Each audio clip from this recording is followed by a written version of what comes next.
There's a growing narrative online that describes modern dating in the Western world as something resembling a post-apocalyptic wasteland, a place where connection has broken down, where most men feel invisible, and where a smaller group of highly desirable individuals live in a completely different romantic reality.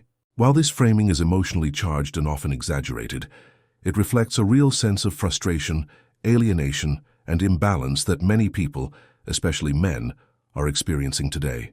To understand this perception, we need to look beyond the metaphor and examine what's actually happening beneath the surface. First, technology has radically reshaped how people meet. Dating apps, which were once tools of convenience, have become the primary gateway to romantic connection for millions. But these platforms are not neutral spaces. They are designed around attention, engagement, and choice, often overwhelming amounts of choice.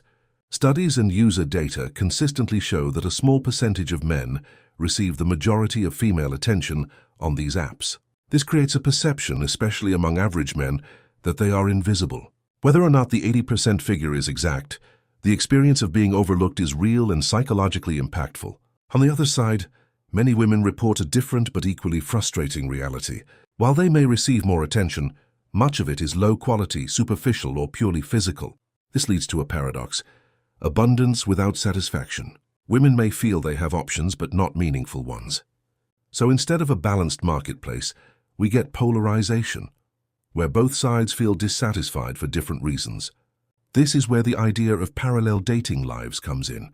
A relatively small group of highly attractive, socially skilled individuals, both men and women, navigate a dating world full of opportunity, variety, and validation. Meanwhile, a much larger group struggles with rejection, invisibility, or disconnection. These two realities can exist simultaneously without ever truly intersecting, reinforcing the feeling that the system is broken. But calling this a post-apocalyptic wasteland risks oversimplifying a more complex social shift. What we're really seeing is a transformation in how value is perceived and distributed. In a pre-digital era, proximity, community, and shared social circles played a major role in forming relationships. Today, global access and digital filtering have replaced much of that. People are no longer choosing from a small local pool, they are choosing from thousands. Naturally, this increases selectivity and competition. Another factor is the changing expectations around relationships. In the past, partnerships were often built on necessity, economic stability, social pressure, or family expectations.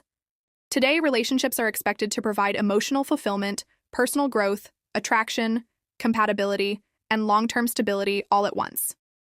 That's a high bar, and many connections simply don't meet it. There's also a growing mismatch in self-perception and reality.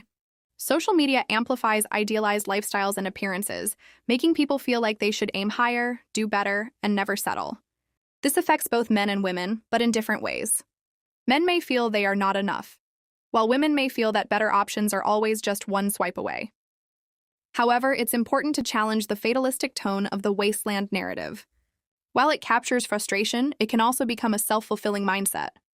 If someone believes they are invisible or doomed in dating, it affects how they present themselves, how they interact, and ultimately, their outcomes. The reality is more nuanced. Success in modern dating is unevenly distributed, but not impossible. There are still countless people forming meaningful, lasting relationships every day. But the path to those relationships is less straightforward than it used to be. It requires more intentionality, more self-awareness, and often, a willingness to step outside of purely digital spaces.